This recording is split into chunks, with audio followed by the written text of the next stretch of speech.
What's up, y'all? Welcome back to the channel. It's been a minute once again, but I'm back. I'm going to try to get in the swing of things here, no pun intended, as the season is getting ever so close to starting.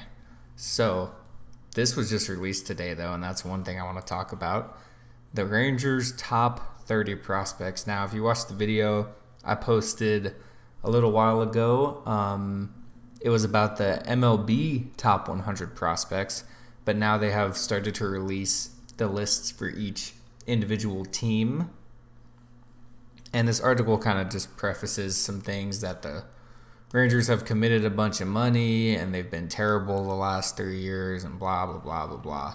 So here's what you want to know, though. The top 5 Rangers prospects right now with their respective MLB prospect rankings. Number 1, Josh Young, who is 34 overall. Evan Carter, who is 41 overall and honestly rising pretty quickly. Owen White, who is 66th overall. Luis Angel Acuna, who is 71st overall. And last but certainly not least, Jack Leiter, who is number 78 overall. I talked about this a lot in the last video as well, but he dropped significantly. I think he was like number 20 coming out of the MLB draft or something insane. And then after his first season, which wasn't all so great, he dropped to 78. And I went in very much depth on that. But basically, I was just saying, like, he was rated that high off of draft hype. Like, he had not pitched a professional season yet. So I think it's a little ridiculous to rank someone before they've even pitched in a professional ball game. So anyway, getting off of that tangent, they have some of the interesting metrics as well. Best tools, highest jump and fall. So it looked like Jonathan Ornelas. Oh, I'm sorry, I just butchered that. Ornelius, maybe. I'm going to just stop trying. He jumped from unranked to 18th, and they say a better approach led to improved production in 2022, where he also was the organization's Defender of the Year. And Davis Wenzel dropped from 17th to unranked. I guess he had a bulging disc in his back and just played 161 games in 4 years as a pro so far. I am struggling to talk today. So that's unfortunate to see, though, because I do remember them drafting him and was a little bit excited to see what he could do, but I guess the injuries have been slowing him down here.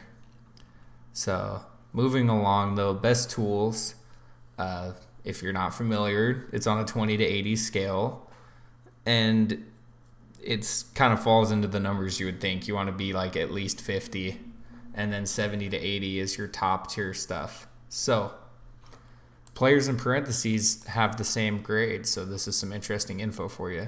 Hitting, Evan Carter and Aaron Zavala both at 60. Josh Young at 60 power. Evan Carter at 60 run speed. I'm not familiar with a couple of these guys. Sebastian Walcott, 65 arm. And then Jonathan Ornelas, 60 defense. 70 fastball. Emiliano Teodo, have not heard of him. Kumar Rocker and Emiliano Teodo both at 60 on curveball. Kumar slider, 70, that makes sense. Changeup and control are a 3-way tie. Brock Porter, Dane Acker, and Cody Bradford on changeup at 60. And 55 control was Owen White, Mark Church, and Cody Bradford. Like I said, hadn't heard a couple of these guys before, but that is, there's one more section down here. 17 of these prospects were drafted. 1 was an undrafted free agent. 9 international signings and 3 through trade. And it looks like 9 of them are going to be ready this year. 9 next year, 7 in 2025, 4 in 2026, and 1 player is going to be ready in 2028. Does that mean he's like 15 right now? Is that allowed? And then by position, 15. So half of the list is pitchers, and that is what Rangers fans have wanted to see for a long time. A lot of outfield prospects and 9 infield prospects at pretty much all the positions they have sorted out already, because as we know, Seager and Semien are going to be locking down that spot for the next decade. So will be interesting to see who gets traded and who stays. But yeah, that's the list at a glance. This is a really good article by Jim Callis. I'll have this link below, as well as the overall list. So we're going to look at some of the names not mentioned here, because there are plenty of good names not mentioned, like Justin Foscue, Dustin Harris. They did mention Zavala. I just got to see. Oh, here it is. Sebastian Walcott is 16, and he's already in the top 15 prospects. That's crazy. Yeah, a handful of new names on here that I hadn't heard of, at least. Like Teodo. I knew about Zach Kent. Glader Figueroa. I'm sorry, I probably butchered that as well. That's someone I have not heard of. Antoine Kelly was from the Colby Allard trade, I believe. And we've heard about Maximo for a while. Ricky Vanasco's got some good stuff. I guess he has pitched in the MLB. I really get confused sometimes with who's been up and who hasn't, because they'll like call up a random guy from AAA or AA. Not that Ricky Vanasco is a random guy, but they'll get someone that it will only be there for a game or two, and then you'll be like, that guy was in MLB. So, and the last two on this list I definitely have not heard of: Daniel Cueva and Josh Steffen. Not sure. I guess these were a lot of recent draft guys. So this is your current look at the top 30 for the Rangers. That's crazy. This guy was born in 2006. Oh, they just signed him about 2 months ago. That's just crazy. $3.2 million, sixth highest bonus in that draft class.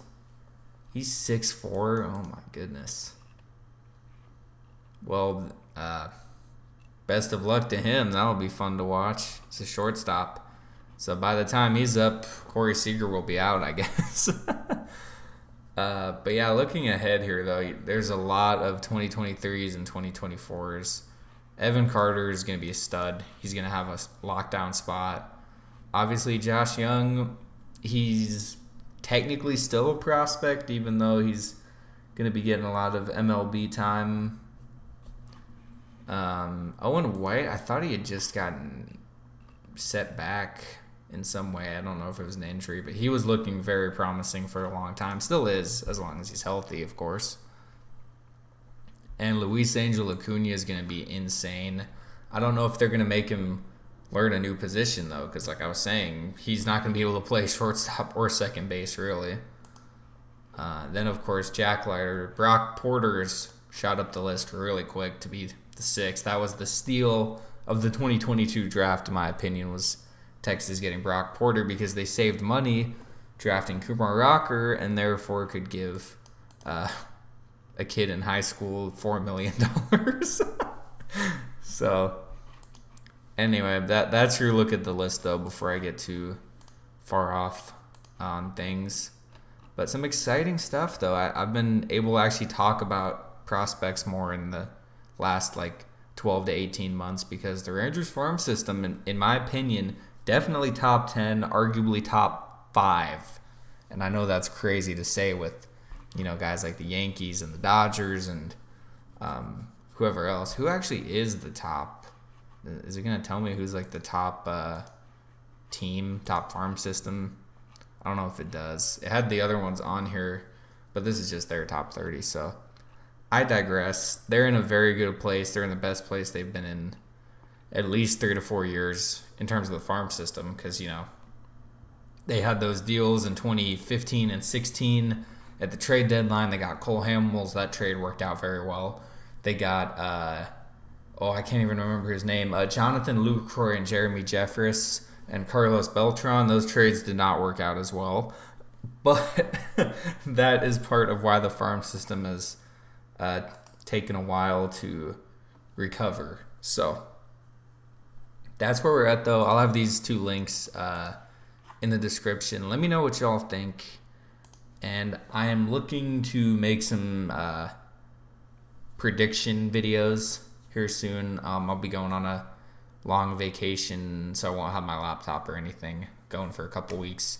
So right before the season starts, actually. So I'm going to try to have some videos scheduled and get back into the season. I'm excited. I'm really excited to see how things go.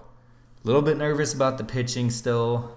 Like the rotation looks good, but it's just one thing on paper versus actually seeing it happen. So anyway, very excited. Let me know what y'all think, and I'll talk to y'all later.